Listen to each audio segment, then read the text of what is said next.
ازيك يا شباب عاملين ايه؟ عايز اسمعكم كده صوت الكيبورد بتاعي. سامعين؟ اكيد سامعين صوت الكيبورد مش كده؟ طبعا بلو سويتش والصوت بيبقى مأساة، بالذات في الجيمنج والستريمنج والكلام ده. طب ايه رايكم في تكة زرار واحدة؟ ولا بلاش، تعالوا اسمعكم. بكل بساطة التكة هنا تطلع هنا اهو، بالتكة جامد. سامعين الصوت؟ طبعا فرق الصوت واضح جدا. تيجوا نجرب تجربة تانية؟ تعالوا تعالوا نقفل ده.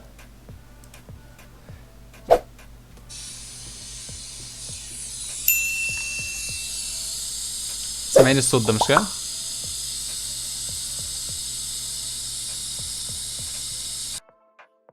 ايه رايكم في الصوت دلوقتي؟ هل سامعين صوت النويز؟ طبعا في فرق كبير مش كده؟ طبعا البرنامج ده اسمه نيفيديا ار تي اكس فويس، والحاجه الغريبه ان مش مستخدم للار تي اكس. تعالوا اوريكم عملت كده ازاي في الفيديو.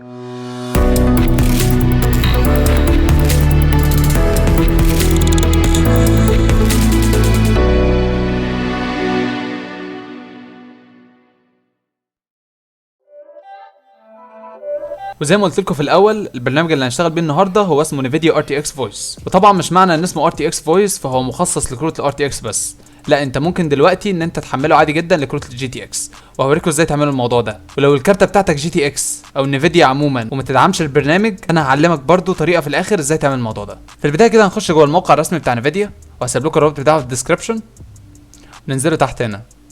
بص هنا بيقول لك ان انت لازم يبقى الاصدار بتاعك بتاع جي تي اكس اكتر من 410، تمام؟ 410 او اكتر. بصوا انت ازاي بتعرفوا. نتك على السهم اللي تحت ده، كليك يمين هنا، نيفيديا جي فورس اكسبيرينس، تتك على علامه الترس دي، بتعرف من هنا انا هنا 460.89، تمام؟ هنا هو بيقول لك 410 و18 او اكتر، تمام؟ فانا كده ممكن اعمل. وطبعا انا جي تي اكس 1660 سوبر، فيعني انا جي تي اكس او مش ار تي اكس خالص. دلوقتي تعالى تحت، طبعا بيقول لك ان انت لازم تبقى ويندوز 10، فخلي بالكم الموضوع ده. تنزل تحت، بص هنا بيقول لك ايه، بيقول لك فور نيفيديا جي تي اكس، فعادي جدا انت ممكن تحمله الجي تي اكس، بس ده انا ما كنتش اعرفه شخصيا. دي حاجه فاجئتني الصراحه وحبيتها جدا، لان البرنامج فعلا مش طبيعي. فهنحمله من هنا، استنى شويه، تتك على داونلود. طبعا عشان انا محمل البرنامج هروح هنا وسطبه على طول. حملوا البرنامج وارجعوا للفيديو.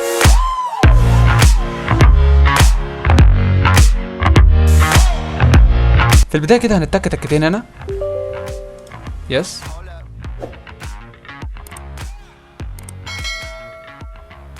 استنى شويه، يبدا البرنامج يتسطب عادي جدا. طبعا في ناس هيواجهها مشكله ان البرنامج هيقول لهم انه ما ينفعش لان هم مش ار تي اكس. هقول لكم ازاي تعملوها في الاخر، بس انا عندي مفيش اي مشاكل خالص حصلت، ودي حاجه استغربت منها الصراحه، لان بتحصل عند ناس كتير مشكله. هسطبها معاكم دلوقتي واقول لكم في الاخر ازاي تحلوا المشكله دي. تك اجري اند كونتينيو عادي جدا، تبدا تشتغل، انستول، فينش، عادي جدا. البرنامج بيبدا يشتغل. بصوا هنا، انتوا لو اكتر من سماعه فانت ممكن تختاروا السماعه اللي انتوا بتشتغلوا بيها. يعني انا بصور ببرنامج اسمه درويد كام، فممكن يخليني اسجل بالمايك بتاع التليفون. طبعا انا بشتغل بالمايك بتاع السماعه، فانا بتكي هنا دايما. انما لو انت مثلا بتشتغل باكتر من مايك او حاجه، او بتبدل كل شويه المايك، فممكن تخليها ديفولت، تمام؟ بس انا بختارها المايك دي، بختار المايك ده لان هو ده اللي انا بستخدمه دايما. دلوقتي هي كده مش شغاله. بصوا بقى بعد ما اشغلها كده سامعين صوتي عادي جدا. بصوا عشان كده مبيبقاش فيه صوت خالص، وانا مش بتكلم مفيش اي صوت ولا اي حاجه، كاني قافل المايك. هو انا حرفيا انا مش قافله. يعني بصوا، هو كده المايك مش شغال، لا كده المايك شغال. بصوا سامعين صوتي كده؟ كده انا رجعتها تاني. طبعا انت ممكن تقلل النويز كانسليشن. بص ممكن تقلل النويز سبريشن، تخليها كده مثلا، خليها كده، حسب ما انت عايز، يعني حسب الحاجه اللي تناسبك. دي بتفرق بقى من شخص للتاني الموضوع ده. طبعا في حاجه تانية، ان انت ممكن تتعامل مع السبيكرز، يعني الناس اللي انت بتسمعهم، بتتفرج على حاجه مش عايز يبقى فيه نويز حواليك، بتتفرج على محاضره، الموضوع ده هيفرق جدا جدا جدا. انا كطالب دلوقتي، انا طالب في كليه صيدله، انا كطالب حرفيا الموضوع ده بيفرق معايا بغباء. حرفيا انا مش سامع غير الدكتوره، الموضوع كان بيبقى مأساوي ان مثلا في نويز عندهم في الريكورد او في حاجه، او انا بسمع مثلا ريكورد المؤتمر او حاجه بيبقى في نويز او في ناس كتير بيتكلموا، حرفيا انت مش بتسمع حاجه، مش بتسمع غير الشخص اللي بيتكلم الاساسي كمان. تمام، يعني انا ممكن اشغل لكم فيلم دلوقتي بس مش عارف فيه كوبي رايت ولا لا. حرفيا انت مش بتسمع غير البطل، ولا اغاني حواليه ولا ناس حواليه ولا اي حاجه. يعني انا حاولت اجربها كده، قلت ممكن يبقى الصوت احسن، جيت اجربها الموضوع ايه ده، موضوع مقرف بالنسبه ان انا بتفرج على فيلم اللي هو انا مش سامع غير البطل، مفيش اي حاجه غير البطل. يا جماعه انا مذهول بجد من الموضوع ده فعلا يعني مرعب. مش عارف ازاي نفيديا بتعمل الموضوع ده، بس بجد دي من اكتر الحاجات اللي بتخليني احب نفيديا، ان هم فعلا بيدعموا الكروت بتاعتهم، يعني بيدعموها بغباء ومش سايبينها خالص.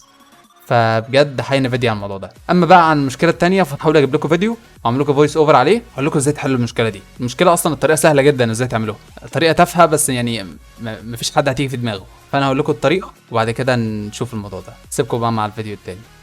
تمام، بصوا يا جماعه، دي شكل المشكله اللي بتظهر للناس اللي عندهم جي تي اكس وهم بيسطبوا البرنامج. في ناس كتير هيظهر لها المشكله دي. المشكله دي سهله جدا، ممكن تتحل بكل بساطه كده. تك كلوز عادي جدا، بعد كده تبدا تخش جوه الملف بتاع تسطيب البرنامج، تخش جوه السي، بعد كده تخش على تيمز، كده تخش على نفيديا ار تي اكس فويس اللي موجوده فوق دي.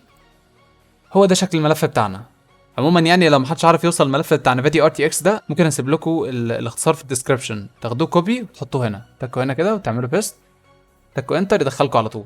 مش محتاجه يعني ان انتوا تكتبوها او تخشوا تاني. تمام، هتعمل ايه بقى؟ تبدا تفتح نوت، تبحث تحت تكتب نوت BAD، تفتحها از ادمنستريتور. لازم ران از ادمنستريتور يا جماعه، مهمه جدا.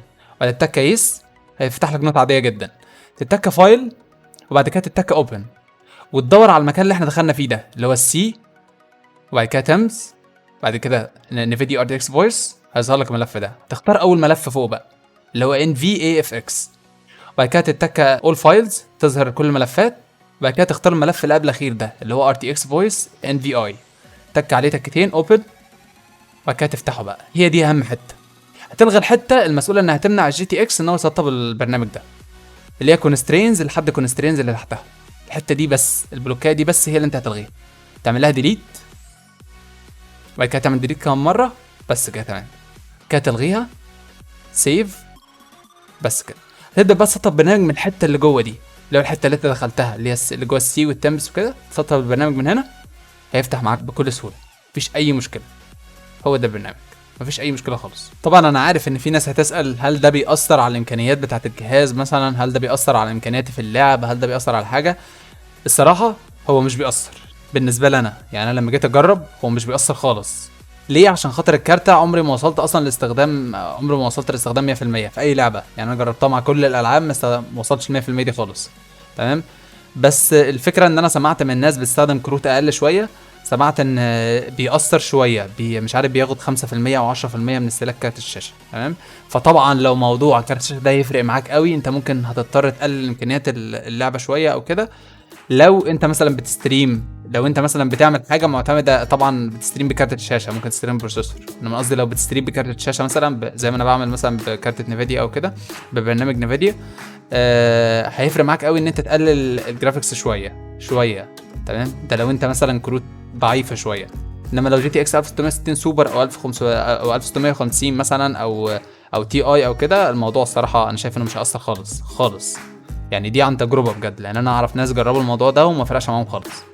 فبجد الموضوع ممتع جدا، يعني انا مبسوط جدا ان انا عملت الفيديو ده وهتبسط اكتر لو فاد ناس كتير. فما تنساش تعمل لايك للفيديو، سبسكرايب للقناه لسه ما عملتش. اشوفكم في فيديو جديد، والسلام عليكم.